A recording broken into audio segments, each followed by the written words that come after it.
भगवान का अवतार भी आपको पता है। विप्रधेन सुर संतहित लीन मनुज अवतार, निज इच्छा निर्मित तनु।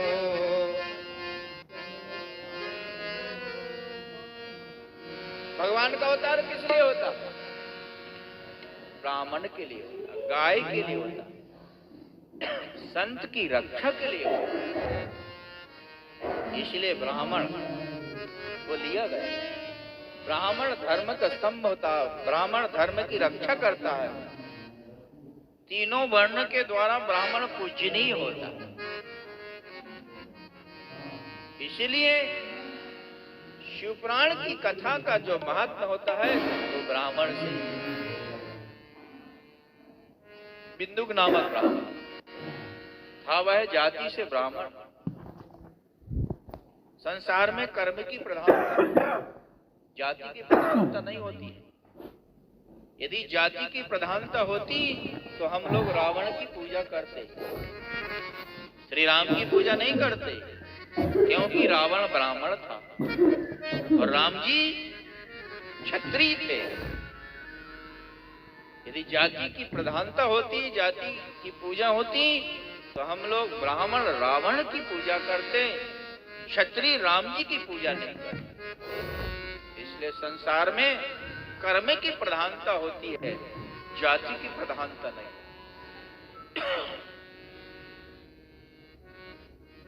वह जाति से ब्राह्मण था पर ब्राह्मणत्व नहीं था, उसमें ब्राह्मणत्व नहीं। वह महाअधम था, पापी था। अपनी पत्नी चंचला को त्याग करके वेश्यागामी हो गया। वह वेश्यागामी, पत्नी घर में है, सुंदरी है, सुशील है, अच्छे कुल में उत्पन्न हुई है, उसके सामने वेश्या के साथ रहे। पत्नी ने कुछ दिन तक तो अपनी युवावस्था को संभाला, धर्म का पालन किया, पर काम के बाण से वह पराजित हो गई और वह भी पराये पुरुष का साथ करने लगी। चंचला एक दिन पराये पुरुष के साथ चंचला को देख लिया और बिंदुक ने मारा। चंचला ने कहा कि तुम भी तो मेरा साथ छोड़ करके मेरे सामने पराई नारी के साथ रहते हो, मैं अपनी युवावस्था को कैसे संभालूं? तब बिंदुक ने कहा कि तुम दूसरे पुरुष के साथ रहो पर उनसे धन लेकर के मुझे दे दो। धन के कारण अपनी पत्नी को ही अधर्म में लगा दिया, अधर्म में लगा दिया।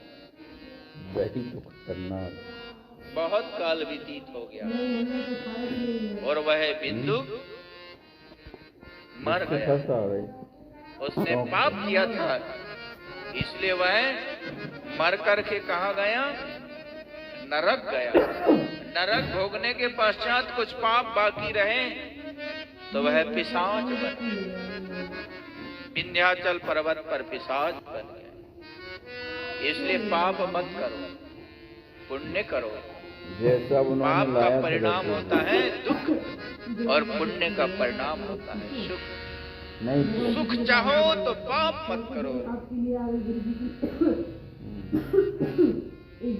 यदि हम चाहें कि हमको सुख मिले, सुखी रहे, तो पाप मत करो, पुण्य करो। इन केन प्रकार पैकेट में बंद कर हर दिन कोई ना कोई पुण्य करो। कोई भूखे को भोजन खिलाओ, प्यासे को पानी पिलाओ, रोगी को औषधि की व्यवस्था करो, असहाय की सहायता करो। किसी के पास वस्त्र नहीं है, वस्त्र दो। आपके पास जो कुछ है उससे परोपकार करो, सहायता करो।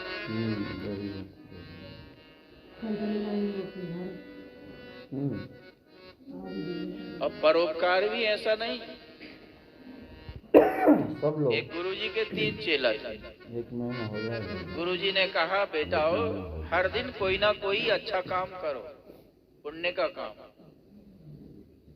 पुण्य का काम गुरुजी, अरे भूखे को भोजन, प्यासे को पानी, असहाय की सहायता करना, यही पुण्य का काम, अच्छा काम, परोपकार करना। मतलब दिवाली एक दिन तीनों आए, तीनों से पूछा गुरुजी ने कि तुमने कौन सा पुण्य कार्य किया। एक से पूछा, एक ने कहा कि गुरुजी एक बूढ़ी माता राम थी, उसको हमने रोड के उस पार कराया। वाह, बहुत सुंदर। दूसरे से पूछा तुम बताओ तुमने कौन सा पुण्य कार्य किया। उसने कहा हमने भी उसी बुढ़िया माता राम को रोड के उस पार करा। गुरुजी ने सोचा कि सामान रहा होगा शायद, तो एक ने पार कराए, एक ने सामान उठाया।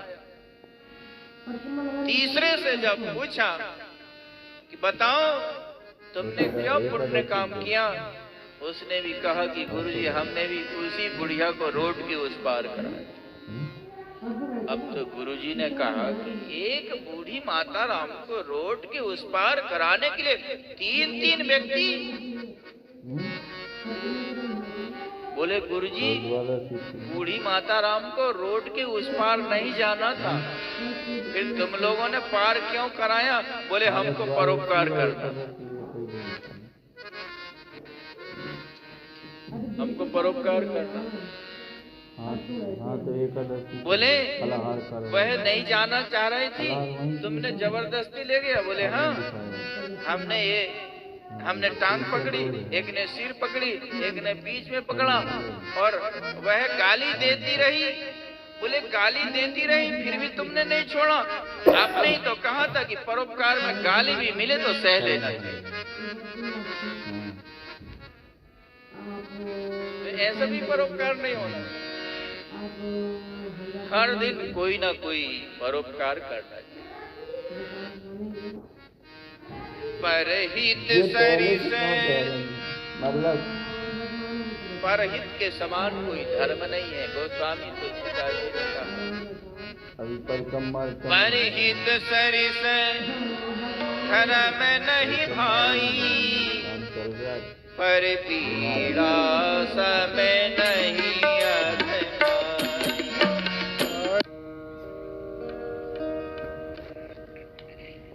पता नहीं क्या कह रही। सभी लोग बैठ जाएं। हाँ बच्चे बैठ जाएं, सभी लोग बैठ जाएं।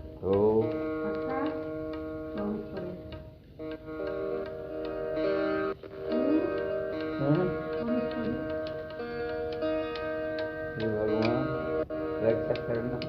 चंचला अल्लाह खुदा जैसे ही कथा में श्रवण किया, जो नारी पराये पुरुष का साथ करती है उसको यमपुरी में जाकर बहुत दुख उठाना पड़ता है, इसलिए उसको बहुत दुखित हुई वह।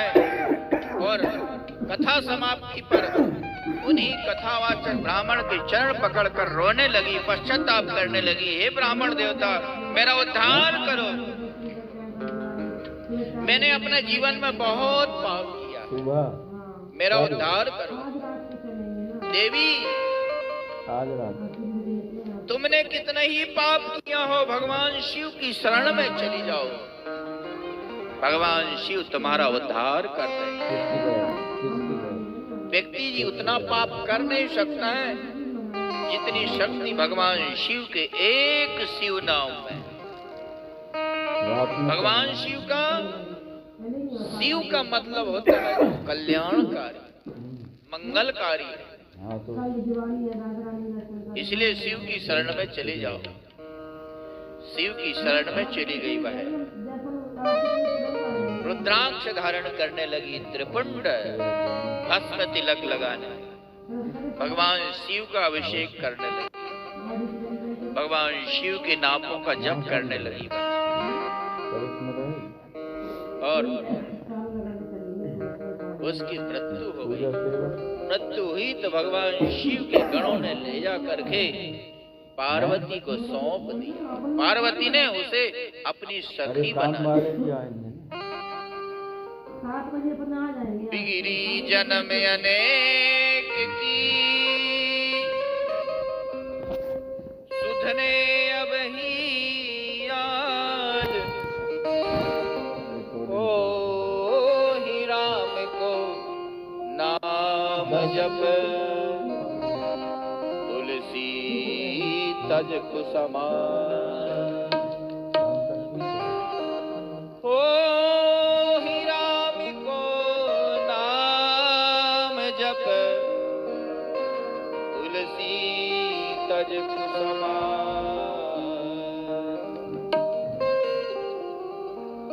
तुलसीदास जी कहते हैं, अनेक जन्मों की बिगड़ी हुई तुम्हारी अब ही सुधर जाएगी। कैसे?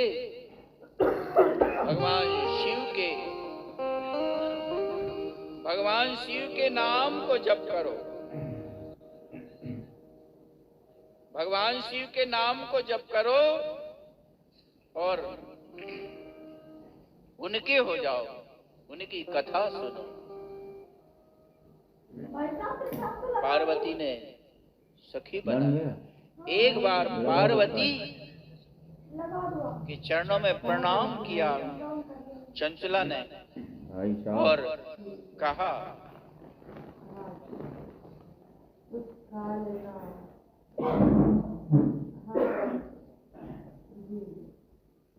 हे गिरजे, हे स्कंद माता, आप सर्वदा देवताओं के द्वारा पूजित है। आप संपूर्ण देवताओं की माता है, संपूर्ण जीवों की माता है। कृपा करके मेरी प्रार्थना सुनिए। गिरजे स्कंद मातस्त्वं सेविता सर्वदा नरैः, सर्वसौख्य प्रदे शंभुप्रिये ब्रह्मस्वरूपिणी। हे माता, कृपा करिए।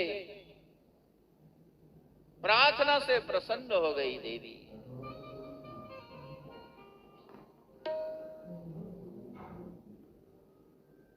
प्रसन्न हो गई। यहां पर देवी ने प्रसन्न होकर के, देवी को प्रसन्न करने के लिए सबसे बड़ी चीज क्या है? उनकी स्तुति करें। जय जय गिरिवर राज किशोरी,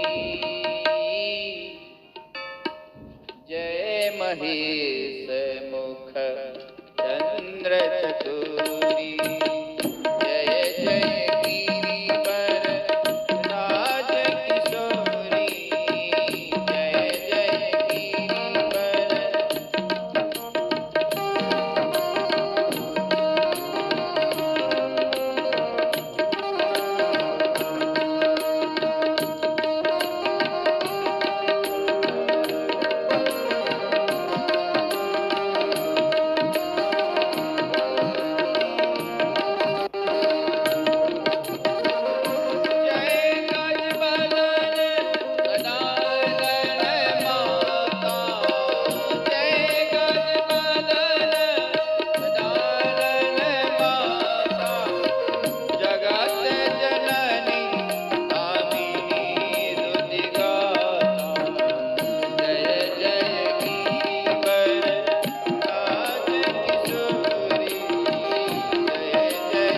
तिरस्कार किया, उसी पति के उद्धार करने के लिए तुम प्रार्थना कर रही है।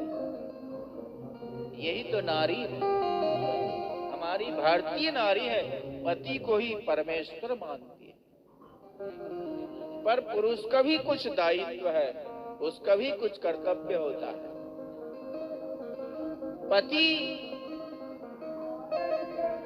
पत्नी यदि आपको परमेश्वर मानती है तो आपको भी परमेश्वर बन के रहना पड़ेगा।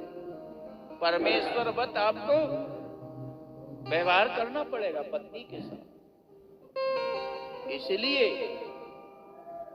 पत्नी का सम्मान करो, प्रेम करो,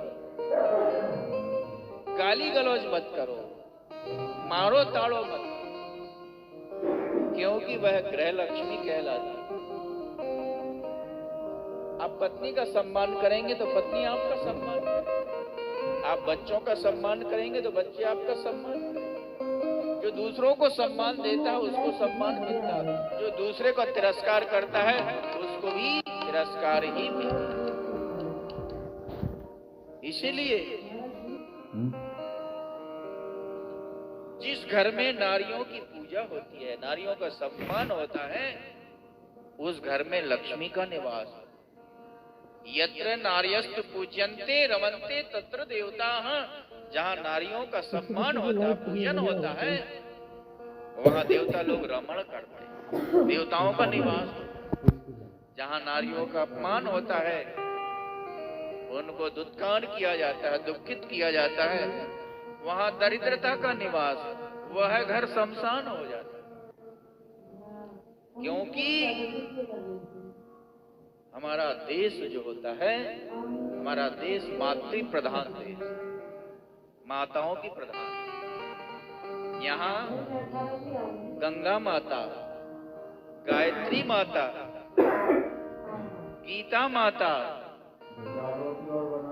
तुलसी माता, गो माता, और तो और हमारे देश को भी माता से संबोधित किया, भारत माता।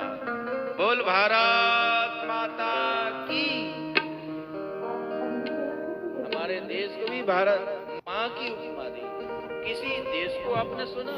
थाईलैंड माता, इंग्लैंड माता, जापान माता नहीं, हमारे देश को भारत माता। इसलिए मातृ प्रधान देश है, माताओं की प्रधान है, माताओं का सम्मान, माताओं का सम्मान। क्योंकि जिसने सब कुछ छोड़कर आप पर विश्वास किया,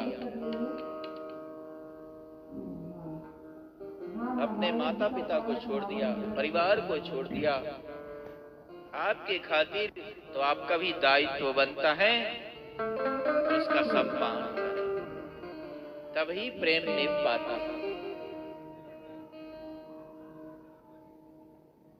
देवी, मैं अपने पति के बारे में सोचती हूँ, अरे चंचले, तुम्हारा पति मर करके वह नरक गया, और नरक भोगने के पश्चात कुछ पाप बाकी थे, वह विंध्याचल पर्वत पर पिशाच बना, बहुत दुखित है, वायु में रहता।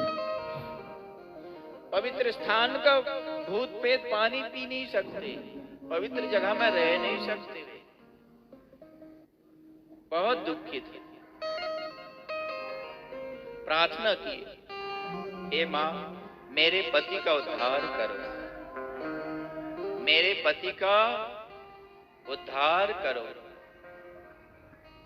तुमरू को बुलाया पार्वती ने, और तुमरू से कहा, हे तुमरू, तुम जो है उसे शिव की कथा सुना करके उसका उद्धार। तुमरू गया और उस पिशाच को बांध लिया उसने, वह वायु रूप में था। और जब पता चला कि यहाँ कथा होने वाली है, तो सारे लोग कथा सुनने के लिए आ गए। वह पिशाच भी कथा सुनने लगा, कथा सुनने लगा। और कथा सुनने के पश्चात बड़ा आश्चर्य हुआ कि शिव पुराण की कथा सुनने से वह प्रेत योनि से मुक्त हो गया, और भगवान शिव ने विमान पहुंचाया, शिव गण उसको लेकर के, और भगवान शिव के धाम को पहुंच गए। यह भगवान शिव की कथा है। शिव की कथा की इतनी बड़ी महिमा। भगवान भोलेनाथ तो बड़े निराले,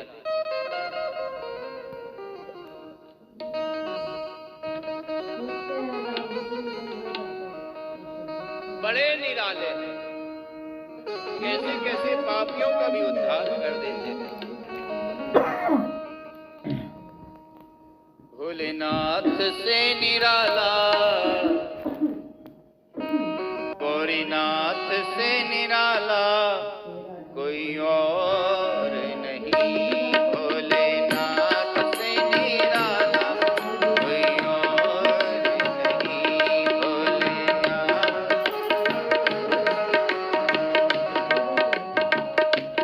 गौरीनाथ से निराला कोई और नहीं। गौरीनाथ से निराला कोई और। ऐसी बिगड़ी बनाने वाला और नहीं। ऐसी बिगड़ी बनाने वाला और नहीं। भोलेनाथ से निराला कोई और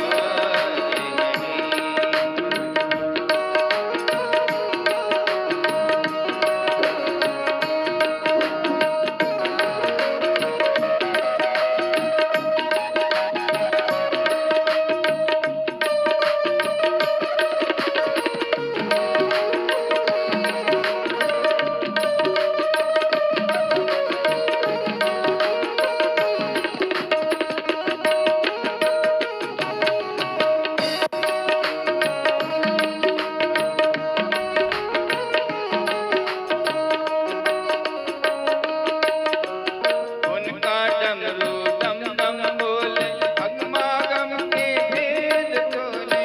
उनका डमरू डम डम बोले, निगमागम के भेद खोले। निगमागम के भेद कोई ऐसा भक्तों का रखवाला कोई और नहीं। ऐसा भक्तों का रखवाला कोई और नहीं। भोलेनाथ से निराला कोई और नहीं। भोलेनाथ से निराला कोई और नहीं।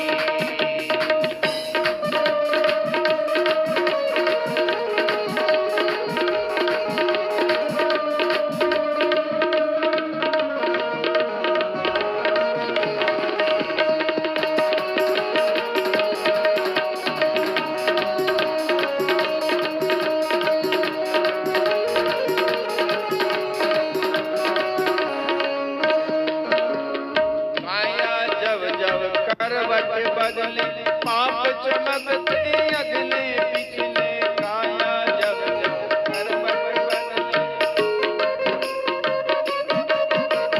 पाप चमकते अगले पिछले।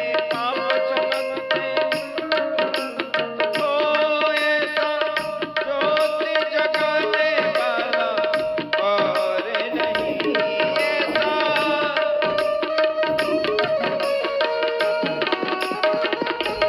भोलेनाथ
यदि हम कोई काम विधि से करें तो वह पूर्ण फल प्राप्त होता है उससे।